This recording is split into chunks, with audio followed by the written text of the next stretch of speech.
Om Shanti.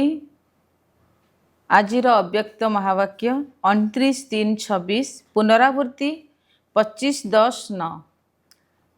आजिर title सर्वसंपत्ति रे भरपूर होई निजर चेहरा एवं चालीचलन द्वारा अलौकिकतार साक्षात्कार कराओ। आज सर्वसंपत्तिर बाबा निजर संपत्तिर मालिक पिलामानंकु देखुछंदी। प्रत्येक संतान सर्वसंपत्ति रे संपन्न अर्थात भरपूर अटे। कहीं ना सबु पिलांकु एका भली एका समय रे ही सर्वसंपत्ति देइछंदी। तेणु बाप दादा निजर बालक हिसाब रे मालिक पिलामानंक सहित मिसिबा पई आसीछंदी। पिलामानंकर डाकरा सुनी पिलामानंकर स्नेह रे टाणी होई पहुंची जाइछंदी। एमिति तो संपत्ति बहुत रही, किंतु सबुठारु प्रथम संपत्ति है ज्ञानधन। जो ज्ञानधन द्वारा मालामाल हो जाइछ एवं महादानी होई अन्य मानकु मध्य बांटी चलीछ। जो ज्ञान रूपक संपत्ति द्वारा भिन्न भिन्न बंधन रे छंदी होइथिबा आत्मा सबु बंधन रु मुक्त हो जाइछि।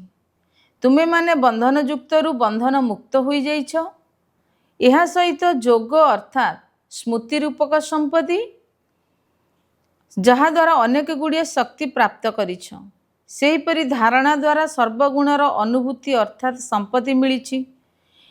एहा सहित धारणार शक्ति आधार रे समस्तिंकर स्नेहर शक्ति, समस्तिंकर प्रिय हेबा एवं नियारा हेबार शक्ति, नियारा हेबार शक्ति रूपक संपत्ति प्राप्त करिछ एवं समस्तिंकर स्नेह रूपक संपत्तिर अनुभव करिछ। ता सहित समस्त ब्राह्मण आत्मा मानक संबंध द्वारा अपार खुशीर संपत्तिर अनुभव करिछ। किंतु एही समस्त संपत्ति गुड़िक भितरे जो विशेष संपत्तिटी रहिछि ताहा हेला संगम युगर समय रूपक संपत्ति। जो आत्मा को समयर महत्वर जना अछि से माने सर्वदा अनेक प्राप्ति गुड़िकर मालिक हो जाउछंती। कहीं ना संगम युगर समय बहुत छोट, किंतु प्राप्ति गुड़िक समय तुलन में बहुत अधिक।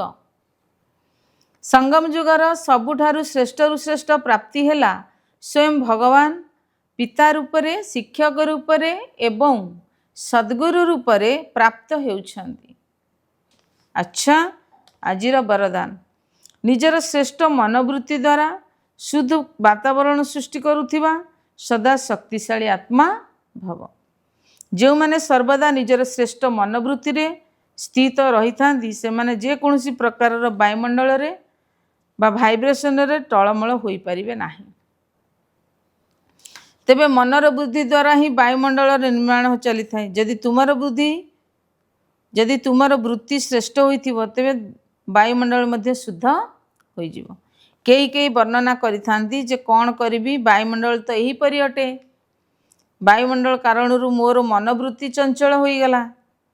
तेबे सही समय रे शक्तिशाली आत्मा हेबा परिवर्ते दुर्बल आत्मा होई जाउछि। किंतु तुमर प्रतिज्ञा अथवा व्रतर स्थिति द्वारा वृत्ति को श्रेष्ठ करि दियो, ताहा हेले शक्तिशाली आत्मा होई जिवो।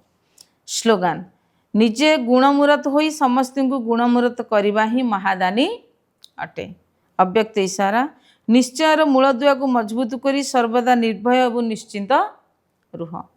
परस्पर भितर जन जनक प्रति सच्चा स्नेह रुह, तेबे स्नेही आत्मा प्रति केबे भी अनुमान उत्पन्न हब नाही। तार स्नेहपूर्ण वाणी साधारण लोक होइतिले मध्ये खराब लागिबो। तार अति साधारण कथा मध्ये एही भली लागिबो जहाँकि ये निश्चिंत कौनसी लक्ष्य रखी थिबो। अनावश्यक बा व्यर्थ भली लागिबो नाही। जो माने जोठारे स्नेह थिबो सेठारे विश्वास निश्चिंत रहिथिबो। तेणु ब्राह्मण परिवार परस्पर प्रति स्नेह एवं विश्वास प्रति संपूर्ण निश्चय बुद्धि हुआ, तेबे जाई ब्रह्मा बाबांकर आशा को पूर्ण करि पारिबो। ओम शांति।